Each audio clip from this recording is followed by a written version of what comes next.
Okay, so let's suppose that you have a body.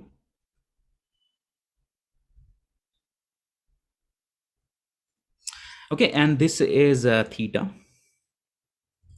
and there is some sort of a friction here, no doubt about it. And because of this friction, whatever it is, the mass of the body is m. Okay, so tell me, how many forces are there here? Give me one by one. First, you have weight, right? Weight, right? Yes, sir. So weight is acting vertically Vertically downwards, downwards. mg. Which is the next force? Normal force. Normal reaction force is acting Perpendicular to the incline. perpendicular to the plane, n. Which is the other force existing here, not component? Frictional force. Frictional mg force. sin Frictional force is acting this side, F. Okay.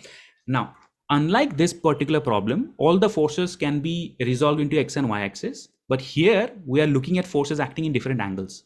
So what do we do in situations like this? In situations like this, we choose a coordinate frame of reference, a coordinate system. So let me choose this as the y axis. Okay, and let me choose this as the x-axis. It does not matter if the system is not right-handed, because I'm only interested in motion along a direction. Just for the convenience, I'm choosing the inclined direction as x and the perpendicular direction is y. So therefore, if I want to look at the nature of its motion, I will have to resolve all the forces along these axes. Okay, so I'll have to resolve all the forces along y-axis, and I will have to resolve all the forces along x-axis. Now, to resolve all the forces along y and the x-axis, so what I need to do is I need to resolve mg. Now, these things you need to remember, okay? Every time I cannot go into components and vectors and hypotenuse, perpendiculars. So just tell me straight away, what is the magnitude of this force? mg Cos theta. Very good. This mg is cos theta. mg cos theta. ये आपको याद रखना पड़ेगा. You have to on the top of your head. And what is the magnitude of this force? You need to remember. Mg sin theta. mg sin theta. Mg sin theta. Very good. Okay. So therefore, along the y-axis, which forces are there?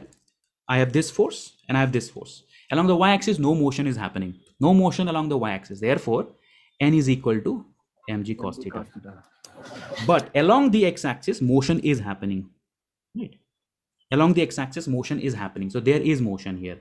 So what do we do when motion is happening? We apply the Newton's second law, which states that the net force is equal to the mass times acceleration. What is the net force? Mute your this thing, beta. Mg sin theta minus f is equal to ma. Very good. So mg sin theta minus f. So what is f? F is again mu n. Okay, mu. Let's suppose it's it could be static dynamic, whatever it is, but for the timing we call it mu n. So this is mu n. Okay, which is ma. So how can we find n? So we can find n from here. So let's say I borrow n from here. From this equation, I plug it here.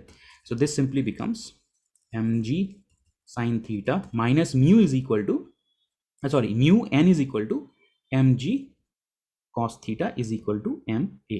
So from here, what can I say? If the body starts moving, if the body is in motion, then of course the m gets cancelled here, right? So finally, the acceleration comes out to be, acceleration is equal to g sin theta minus mu cos theta.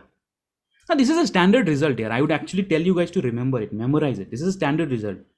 Sometimes it's better to have these standard results at the top of your head. यहाँ तक ठीक है, समझ में आया? Yes, sir. Now sometimes questions can arise. The question can be a very specific question. A very easy question can be, let's suppose that the angle is theta, and then you increase the angle of the hill from 0 to a particular value. So initially क्या होगा? जब 0 पे होगा तो no motion is going to happen because object is just lying there. But as you keep on increasing the theta, no motion. But a maximum angle is reached where, or minimum angle is reached where motion takes place, right? So if I give you a question, what is the theta minimum at which motion takes place? Can you find this out? So tan inverse of mu.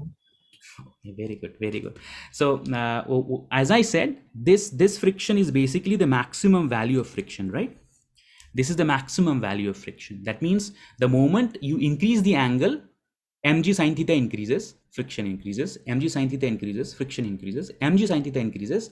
And when friction maximum value is reached, because I've applied the maximum value here. So let's suppose, what is the minimum theta below which no motion is taking place. In that situation, I can use A is equal to 0.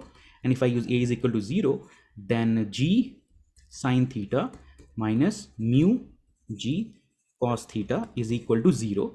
So above this theta, you will end up getting A is non-zero. So this becomes G sine theta is equal to mu G cos theta. So this G and G gets cancelled. And here, if you take the cos theta, here is a sine theta upon cos theta is equal to mu, or tan theta is equal to mu, or theta is equal to tan inverse of mu. Clear? So these are some standard solutions that it's better that you memorize it.